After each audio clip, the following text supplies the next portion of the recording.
Os Sertões, de Euclides da Cunha. Parte 1, capítulo 4. As secas. O Sertão de Canudos é um índice sumariando a fisiografia dos sertões do norte.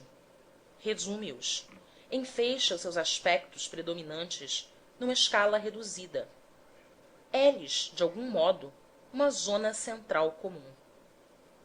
De fato, a inflexão peninsular, extremada pelo Cabo de São Roque, faz que para ele convirjam as lindes interiores de 6 estados: Sergipe, Alagoas, Pernambuco, Paraíba, Ceará e Piauí, que o tocam ou demoram distantes poucas léguas. Desse modo, é natural que as vicissitudes climáticas daqueles nele se exercitem com a mesma intensidade, nomeadamente em sua manifestação mais incisiva, definida numa palavra, que é o terror máximo dos rudes partícios que por ali se agitam: a seca.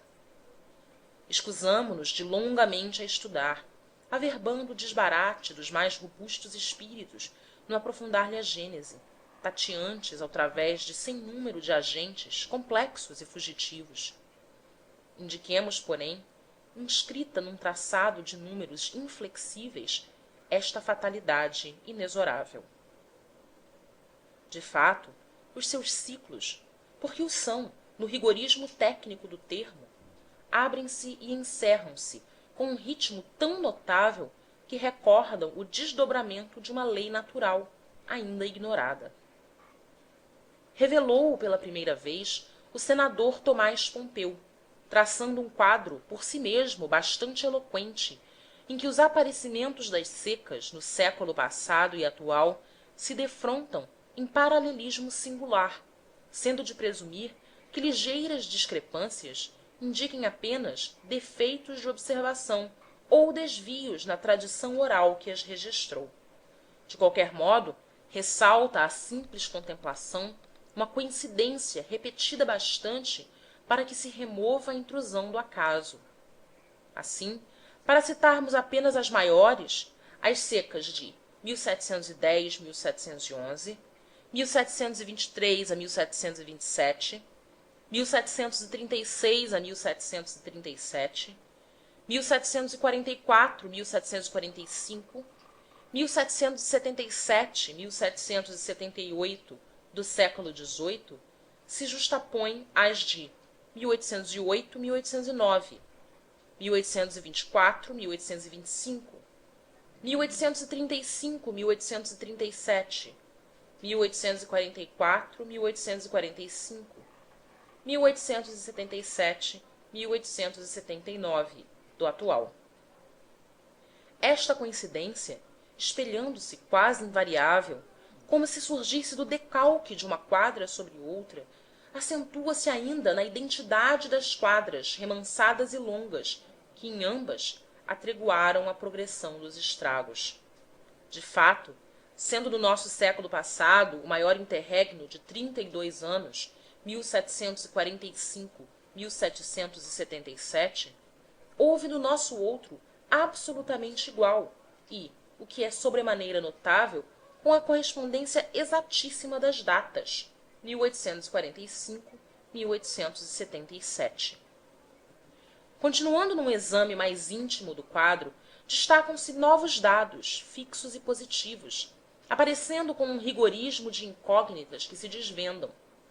Observa-se, então, uma cedência raro perturbada na marcha do flagelo, intercortado de intervalos pouco díspares entre 9 e 12 anos, e sucedendo-se de maneira a permitirem previsões seguras sobre a sua irrupção.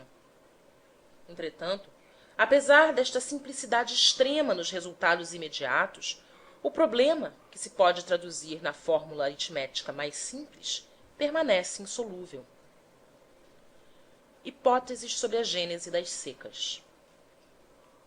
Impressionado pela razão desta progressão raro alterada, e fixando-a um tanto forçadamente em 12 anos, um naturalista, o barão de Capanema, teve o pensamento de rastrear nos fatos extraterrestres, tão característicos pelos períodos invioláveis em que se sucedem, a sua origem remota.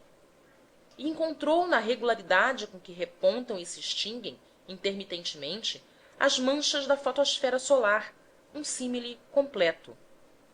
De fato, aqueles núcleos obscuros, alguns mais vastos que a Terra, negrejando dentro da cercadura fulgurante das fáculas, lentamente derivando à feição da rotação do Sol, têm, entre o máximo e o mínimo da intensidade, um período que pode variar de 9 a 12 anos. E como desde muito a intuição genial de Herschel lhes descobrira o influxo apreciável na dosagem de calor emitido para a Terra, a correlação surgia inabalável, neste estear-se em dados geométricos e físicos, acolchetando-se num efeito único. Restava equiparar o mínimo das manchas, anteparo à irradiação do grande astro, ao fastígio das secas no planeta torturado, de modo a patentear, cômpares, os períodos de umas e outras. Falhou neste ponto, em que pese a sua forma atraentíssima, a teoria planeada. Raramente coincidem as datas do paroxismo estival no norte com as daquele. O malogro desta tentativa, entretanto, denuncia menos a desvalia de uma aproximação imposta rigorosamente por circunstâncias tão notáveis do que o exclusivismo de atentar-se para uma causa única. Porque a questão, com a complexidade imanente aos fatos concretos, se atém, de preferência, a razões secundárias, mais próximas e enérgicas, e estas, em modalidades progredindo, contínuas, da natureza do solo à disposição geográfica, só serão definitivamente sistematizadas quando extensa série de observações permitir a definição dos agentes preponderantes do clima sertanejo. Como quer que seja, o penoso regime dos estados do norte está em função de agentes desordenados e fugitivos, sem leis ainda definidas, sujeitas às perturbações locais derivadas da natureza da terra e a reações mais amplas, promanadas das disposições geográficas. Daí as correntes aéreas, que o desequilibram e variam. Determinam, em grande parte, e talvez de modo preponderante, a monção de nordeste, oriunda da forte aspiração dos planaltos interiores, que em vasta superfície, alargada até ao Mato Grosso, são, como se sabe, sede de grandes depressões barométricas, no estio. Atraído por estas, o nordeste vivo, ao entrar de dezembro a março pelas costas setentrionais, é singularmente favorecido pela própria conformação da terra, na passagem célere por sobre os chapadões desnudos que, irradiando intensamente, lhe alteiam o ponto de saturação, diminuindo as probabilidades das chuvas e repelindo-o, de modo a lhe permitir acarretar para os recessos do continente, intacta, sobre os mananciais dos grandes rios, toda a umidade absorvida na travessia dos mares. De fato, a disposição orográfica dos sertões, à parte ligeiras variantes, cordas de serras que se alinham para nordeste, paralelamente à monção reinante, facilita a travessia desta. Canaliza-a, não a contrabate num antagonismo de encostas, abarreirando-a, alteando-a, provocando-lhe resfriamento e a condensação em chuvas. Um dos motivos das secas repousa, sim, na disposição topográfica.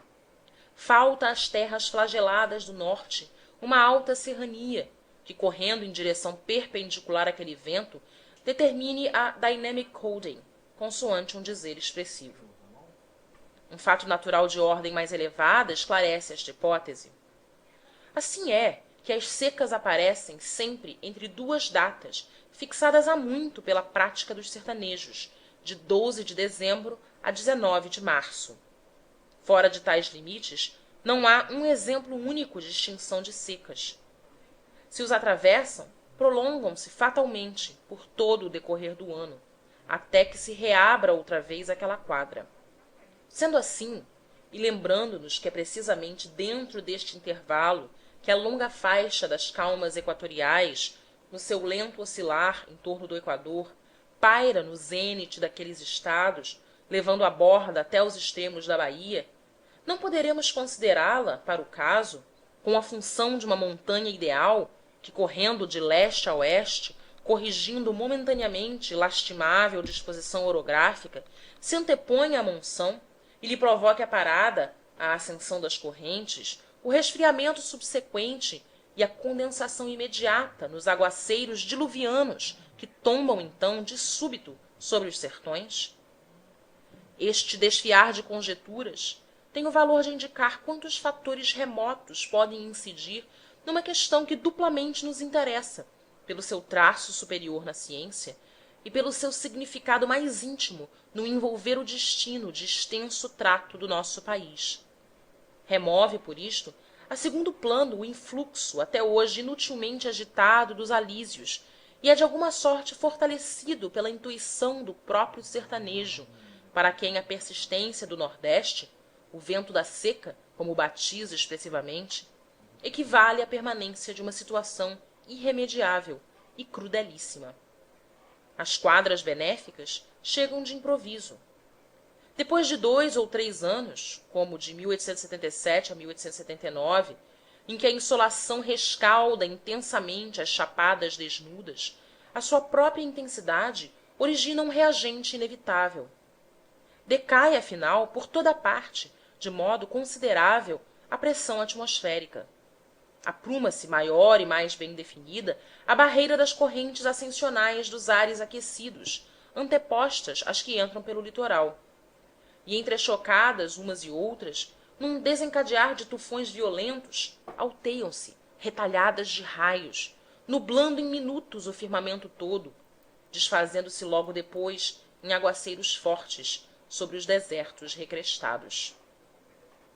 Então, parece tornar-se visível o anteparo das colunas ascendentes que determinam o fenômeno na colisão formidável com o Nordeste. Segundo numerosas testemunhas, as primeiras bátegas despenhadas da altura não atingem a terra. A meio caminho se evaporam entre as camadas referventes que sobem e volvem, repelidas, as nuvens, para outra vez condensando-se, precipitarem-se de novo e novamente refluírem, até tocarem o solo, que a princípio não umedecem, tornando ainda os espaços com rapidez maior, numa vaporização quase como se houvessem caído sobre chapas incandescentes, para mais uma vez descerem, numa permuta rápida e contínua, até que se formem, afinal, os primeiros fios de água derivando pelas pedras, as primeiras torrentes em despenhos pelas encostas, afluindo em regatos já avolumados entre as quebradas, concentrando-se tumultuariamente em ribeirões correntosos, adensando-se estes em rios barrentos, traçados ao acaso, à feição dos declives, em cujas correntezas passam velozmente os esgalhos das árvores arrancadas, rolando todos e arrebentando na mesma onda, no mesmo caos de águas revoltas e escuras. Se ao assalto subitâneo se sucedem as chuvas regulares, transmudam-se os sertões, revivescendo. Passam, porém, não raro, num giro célere de ciclone.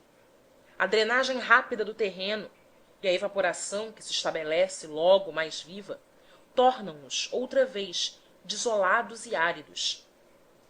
E penetrando-lhes a atmosfera ardente, os ventos duplicam a capacidade higrométrica e vão, dia a dia, absorvendo a umidade exígua da terra, reabrindo o ciclo inflexível das secas. As caatingas. Então, a travessia das veredas sertanejas é mais exaustiva que a de uma estepe nua.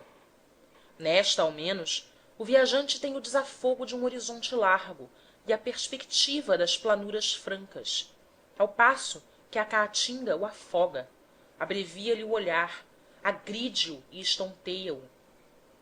Enlaça-o na trama espinescente e não o atrai, repulsa-o com as folhas urticantes, com o espinho, com os gravetos estalados em lanças, e desdobra-se-lhe na frente, léguas e léguas, imutável no aspecto desolado. Árvores sem folhas, de galhos estorcidos e secos, revoltos, entrecruzados, apontando rijamente no espaço ou estirando-se flexuosos pelo solo, lembrando um bracejar imenso, de tortura, da flora agonizante. embora esta não tenha as espécies reduzidas dos desertos, mimosas tolhiças ou eufórbias ásperas sobre o tapete das gramíneas murchas, e se a figure farta de vegetais distintos, as suas árvores, vistas em conjunto, semelham uma só família de poucos gêneros, quase reduzida a uma espécie invariável, divergindo apenas no tamanho, tendo todas a mesma conformação, a mesma aparência de vegetais morrendo, quase sem troncos, em esgalhos logo ao irromper do chão. É que, por um efeito explicável de adaptação às condições estreitas do meio ingrato, evolvendo penosamente em círculos estreitos, aquelas mesmo que tanto se diversificam nas matas, ali se talham por um molde único. Transmudam-se e, em lenta metamorfose, vão tendendo para limitadíssimo número de tipos, caracterizados pelos atributos dos que possuem maior capacidade de resistência. Esta impõe-se, tenaz e inflexível. A luta pela vida, que nas florestas se traduz como uma tendência irreprimível para a luz, desatando-se os arbustos em cipós, elásticos, distensos, fugindo ao afogado das sombras e alteando-se presos mais aos raios do sol do que aos troncos seculares de ali, de todo oposta, é mais obscura, é mais original, é mais comovedora. O sol é o inimigo que é forçoso evitar, iludir ou combater. E, evitando-o, pressente-se de algum modo, como indicaremos adiante, a inumação da flora moribunda, enterrando-se os caules pelo solo. Mas como este, por seu turno, é áspero e duro, exsicado pelas drenagens dos pendores, ou esterilizado pela sucção dos estratos, completando as insolações, entre dois meios desfavoráveis, espaços candentes e terrenos agros, as plantas mais robustas trazem no aspecto anormalíssimo, impressos, todos os estigmas desta batalha surda. As leguminosas, altaneiras noutros lugares, ali se tornam anãs. Ao mesmo tempo, ampliam o âmbito das frondes, alargando a superfície de contato com o ar para a absorção dos escassos elementos nele difundidos. Atrofiam as raízes mestras, batendo contra o subsolo impenetrável, e substituem-nas pela expansão irradiante das radículas secundárias, ganglionando-as em tubérculos túmidos de seiva. Amiúdam as folhas, fitam-nas rijamente, duras como cisalhas, à ponta dos galhos, para diminuírem o campo da insolação.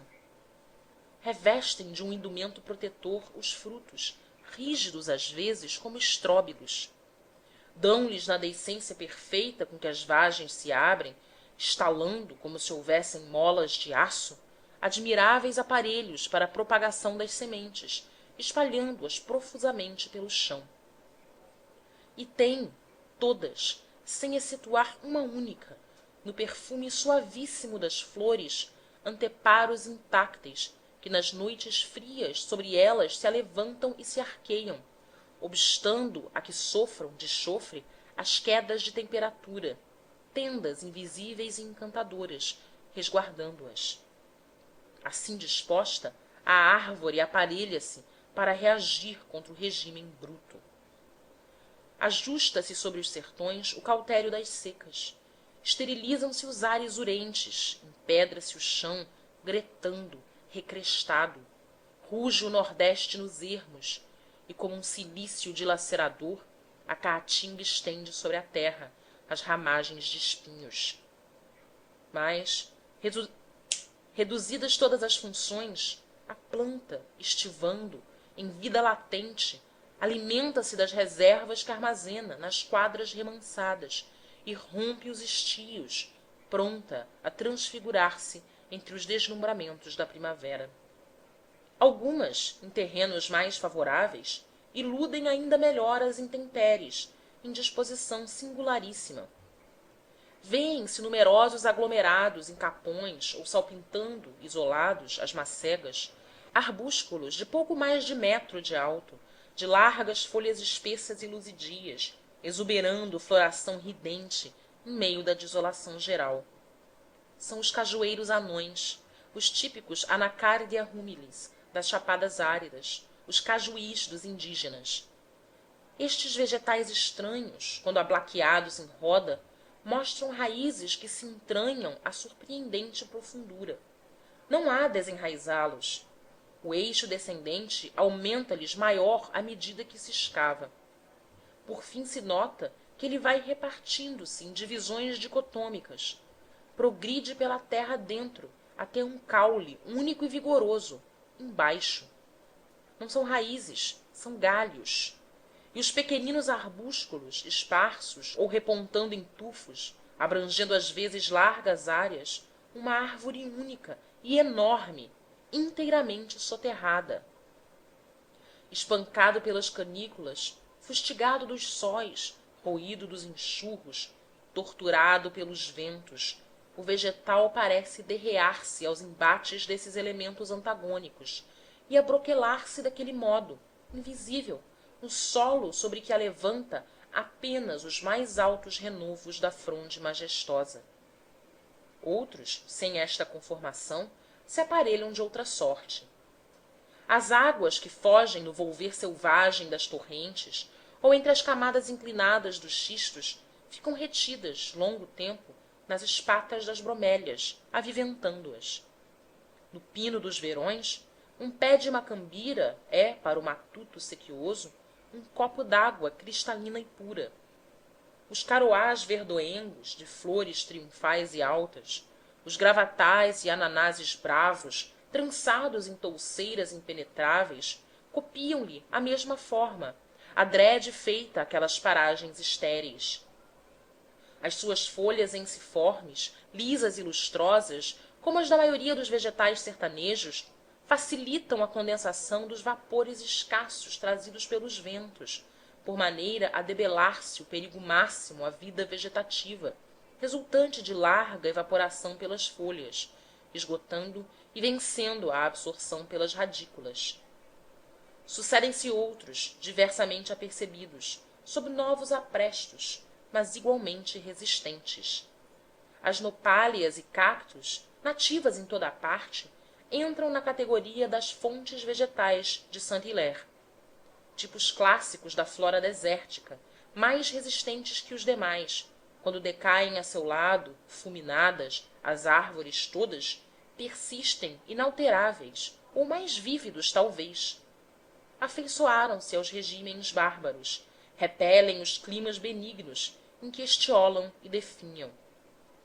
Ao passo que o ambiente em fogo dos desertos parece estimular melhor a circulação da seiva entre os seus cladódios túmidos. As favelas, anônimas ainda na ciência, ignoradas dos sábios, conhecidas demais pelos tabaréus, talvez um futuro gênero cauterium das leguminosas, têm nas folhas de células alongadas em vilosidades notáveis aprestos de condensação, absorção e defesa. Por um lado, a sua epiderme, ao resfriar-se à noite, muito abaixo da temperatura do ar, provoca, a despeito da secura deste, breves precipitações de orvalho. Por outro, a mão que a toca uma chapa incandescente de ardência inaturável. Ora, quando ao revés das anteriores as espécies não se mostram tão bem armadas para a reação vitoriosa, observam-se dispositivos porventura mais interessantes. Unem-se, intimamente abraçadas, transmudando-se em plantas sociais. Não podendo revidar isoladas, disciplinam-se, congregam-se, arregimentam-se. São deste número todas as cesalpinas e as catingueiras, constituindo, nos trechos em que aparecem, 60% das caatingas, os alecrins dos tabuleiros e os canudos de pito, heliotrópios arbustivos de caule oco, pintalgado de branco e flores em espiga, destinados a emprestar o nome ao mais lendário dos vilarejos. Não estão no quadro das plantas sociais brasileiras de Humboldt, e é possível que as primeiras vicejem, noutros climas, isoladas. Ali se associam. E estreitamente solidárias às suas raízes, no subsolo, em apertada trama, retêm as águas, retêm as terras que se desagregam, e formam, ao cabo, num longo esforço, o solo arável em que nascem, vencendo, pela capilaridade do inextricável tecido de radículas enredadas em malhas numerosas, a sucção insaciável dos estratos e das areias. E vivem. Vivem é o termo, porque há, no fato, um traço superior à passividade da evolução vegetativa. O juazeiro. Tem o mesmo caráter os juazeiros, que raro perdem as folhas de um verde intenso, adrede modeladas às reações vigorosas da luz. Sucedem-se meses e anos ardentes. Empobrece-se inteiramente o solo aspérrimo. Mas nessas quadras cruéis, em que as soalheiras se agravam, às vezes com os incêndios espontaneamente acesos pelas ventanias, atritando rijamente os galhos secos e estonados sobre o depauperamento geral da vida, em roda, eles agitam as ramagens virentes, alheios às estações, floridos sempre, salpintando o deserto com as flores cor de ouro, álacres, esbatidas no pardo dos restolhos, à maneira de oásis verdejantes e festivos. A dureza dos elementos cresce, entretanto, em certas quadras, ao ponto de os desnudar. É que se enterroaram há muito os fundos das cacimbas, e os leitos endurecidos das ipueiras mostram, feito enormes carimbos, em moldes, os rastros velhos das boiadas, e o sertão de todo se impropriou a vida. Então, sobre a natureza morta, apenas se alteiam os cereus esguios e silentes, aprumando os caules circulares repartidos em colunas poliédricas e uniformes, na simetria impecável de enormes candelabros. E avultando ao descer das tardes breves sobre aqueles ermos, quando os abotoam grandes frutos vermelhos, destacando-se, nítidos, à meia luz dos crepúsculos, eles dão a ilusão emocionante de círios enormes, fincados a esmo no solo, espalhados pelas chapadas e acesos. Caracterizam a flora caprichosa da plenitude do estio. Os mandacarus, cereus de Amaracaru, atingindo notável altura, raro aparecendo em grupos, assomando isolados acima da vegetação caótica, são novidade atraente a princípio. Atuam pelo contraste. Aprumam-se tesos triunfalmente, enquanto por toda a banda a flora se deprime. O olhar, perturbado pelo acomodar-se à contemplação penosa dos acervos de ramalhos estorcidos, descansa e retifica-se, percorrendo os seus caules direitos e corretos. No fim de algum tempo, porém, são uma obsessão acabrunhadora. Gravam em tudo monotonia inaturável, sucedendo-se, constantes, uniformes, idênticos todos, todos do mesmo porte, igualmente afastados, distribuídos com uma ordem singular pelo deserto. Os xique-xiques, cactos peruvianos, são uma variante de proporções inferiores, fracionando-se em ramos fervilhantes de espinhos, recurvos e rasteiros, recamados de flores alvíssimas. Procuram os lugares ásperos e ardentes. São os vegetais clássicos dos areais queimosos. Aprazem-se no leito abrasante das lajes graníticas feridas pelos sóis. Têm como sócios inseparáveis neste habitat, que as próprias orquídeas evitam, os cabeças de frade, deselegantes e monstruosos melocactos de forma elipsoidal, acanalada, de gomos espinescentes, convergindo-lhes, no vértice superior formado, uma flor única, intensamente rubra. Aparecem de modo inexplicável sobre a pedra nua, dando realmente, no tamanho, na conformação, no modo por que se espalham, a imagem singular de cabeças decepadas e sanguinolentas, jogadas por ali, a esmo, numa desordem trágica. É que estreitíssima frincha lhes permitiu insinuar, através da rocha, a raiz longa e capilar até a parte inferior, onde acaso existam, livres de evaporação, uns restos de umidade. E a vasta família, revestindo todos os aspectos, decai, a pouco e pouco, até aos quipás reptantes, espinhosos, humílimos, trançados sobre a terra à maneira de espartos de um capacho dilacerador, as ripsálides serpenteantes, flexuosas, como víboras verdes pelos ramos, de parceria com os frágeis cactos epifitas de um glauco empalidecido, presos por adligastes aos estípites dos ouricurizeiros, fugindo do solo bárbaro para o remanso da copa da palmeira. Aqui, ali, outras modalidades. As palmatórias do inferno, ou puntes de palmas diminutas, diabolicamente eriçadas de espinhos, com o vivo carmim das cochonilhas que alimentam. Orladas de flores rutilantes, quebrando alacremente a tristeza solene das paisagens. E pouco mais especializa quem anda, pelos dias claros, por aqueles ermos, entre árvores sem folhas e sem flores. Toda a flora, como em uma derrubada, se mistura, embaralhamento indescritível. É a catanduva, mato doente da etimologia indígena, dolorosamente caída sobre o seu terrível leito de espinhos. Vingado um cômoro qualquer, postas em torno às vistas, perturba-as o mesmo cenário desolador, a vegetação agonizante, doente e informe, exausta num espasmo doloroso. É a Silva oissoafila, a Silva hórrida de Martius, abrindo no seio iluminado da natureza tropical um vácuo de deserto. Compreende-se, então, a verdade da frase paradoxal de Auguste de Saint-Hilaire: há ali toda a melancolia dos invernos, com um sol ardente e os ardores do verão. A luz crua dos dias longos flameja sobre a terra imóvel e não a anima.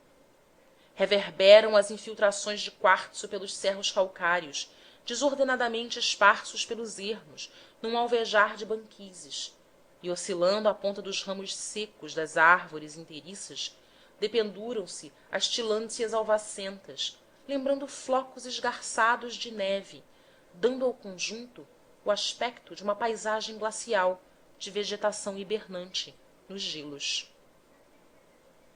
A tormenta. Mas, no empardecer de uma tarde qualquer, de março, rápidas tardes sem crepúsculos, prestes afogadas na noite, as estrelas, pela primeira vez, cintilam vivamente.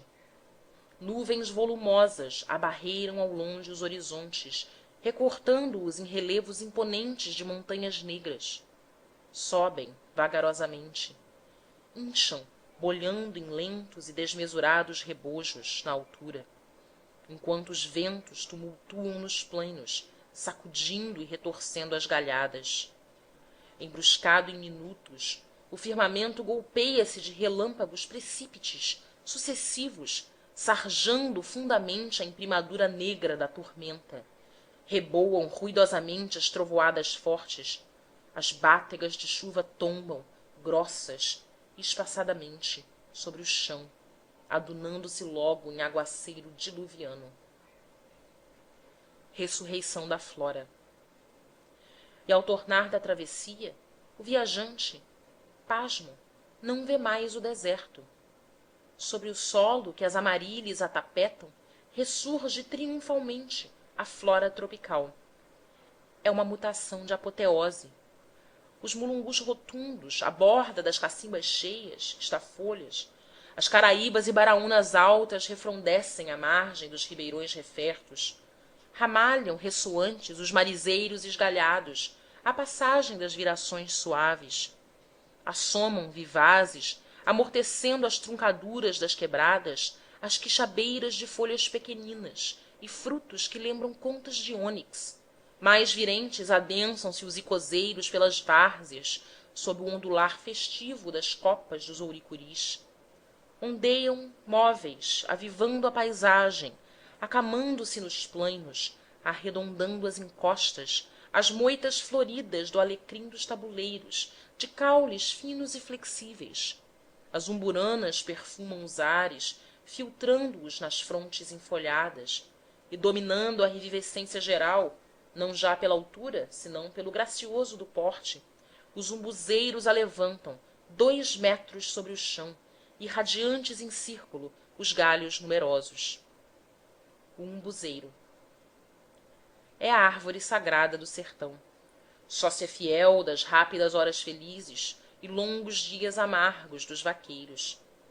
Representa o mais frisante exemplo de adaptação da flora sertaneja. Foi talvez de talhe mais vigoroso e alto, e veio descaindo pouco a pouco, numa interdecadência de estios flamívomos e invernos torrenciais, modificando-se a feição do meio, desinvoluindo até se preparar para a resistência e reagindo por fim, desafiando as secas duradouras, sustentando-se nas quadras miseráveis, mercê da energia vital que economiza nas estações benéficas das reservas guardadas, em grande cópia, nas raízes. E reparte-as com o homem.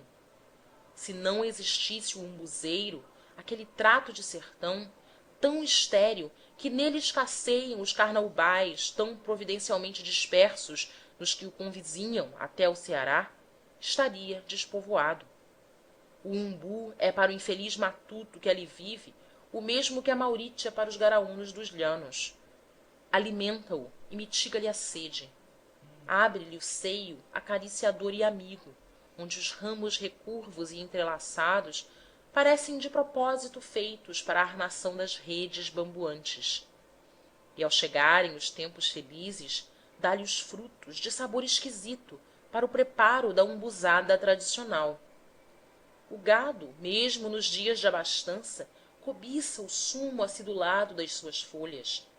Realça-se-lhe então o porte, levantada, em recorte firme, a copa arredondada, num plano perfeito sobre o chão, a altura atingida pelos bois mais altos, ao modo de plantas ornamentais entregues à solicitude de práticos jardineiros. Assim decotadas, semelham grandes calotas esféricas. Dominam a flora sertaneja nos tempos felizes, como os cereus melancólicos nos paroxismos estivais. A jurema. As juremas, prediletas dos caboclos, o seu haxixe capitoso fornecendo-lhes, grátis, inestimável beberagem que os revigora depois das caminhadas longas, extinguindo-lhes as fadigas em momentos, feito um filtro mágico, derramam-se em sebes, impenetráveis tranqueiras disfarçadas em folhas diminutas, refrondam os marizeiros raros, misteriosas árvores que pressagiam a volta das chuvas e das épocas aneladas do verde e o termo da magrém, quando, em pleno flagelar da seca, lhes porejam na casca ressequida dos troncos algumas gotas dágua. Reverdecem os angicos, lourejam os juás em moitas e as baraúnas de flores em cachos e os araticuns à ourela dos banhados. Mas, destacando-se esparsos pelas chapadas ou no bolear dos cerros, os umbuzeiros, estrelando flores alvíssimas, abrolhando em folhas que passam em fugitivos cambiantes de um verde pálido ao róseo vivo dos rebentos novos, atraem melhor o olhar, são a nota mais feliz do cenário deslumbrante. O sertão é um paraíso. E o sertão é um paraíso. Ressurge ao mesmo tempo a fauna resistente das caatingas. Disparam pelas baixadas úmidas os caititus esquivos. Passam em varas pelas tigueras, num estrídulo estrepitar de maxilas percutindo, os queixadas de canela ruiva. Correm pelos tabuleiros altíssimos em bandos, esporeando-se com os ferrões de sob as asas, as emas velocíssimas e as seriemas de vozes lamentosas, e as sericóias vibrantes cantam nos balsedos, a fímbria dos banhados, onde vem beber o tapir, estacando um momento no seu trote, brutal, inflexivelmente retilíneo, pela caatinga, derribando árvores. E as próprias sussuaranas, aterrando os mocós espertos que se aninham aos pares, nas luras dos fraguedos, pulam, alegres, nas macegas altas, antes de quedarem nas tocaias traiçoeiras aos veados ariscos ou novilhos desgarrados. Manhãs sertanejas. Sucedem-se manhãs sem par, em que o irradiar do levante incendido retinge a púrpura das eritrinas e destaca melhor, engrinaldando as umburanas de casca arroxeada, os festões multicores das bignônias. Animam-se os ares numa palpitação de asas céleres ruflando. Sulcam no as notas de clarins estranhos. num tumultuar de desencontrados voos passam em bandos as pombas bravas que remigram e rolam as turbas turbulentas das maritacas estridentes enquanto feliz deslembrado de mágoas segue o campeiro pelos arrastadores tangendo a boiada farta e entoando a cantiga predileta. Assim se vão os dias. Passam-se 2, 6 meses venturosos, derivados da exuberância da terra, até que surdamente, imperceptivelmente, num ritmo maldito, se despeguem a pouco e pouco e caiam as folhas e as flores, e a seca se desenhe outra vez nas ramagens mortas das árvores decíduas. Fim do capítulo 4.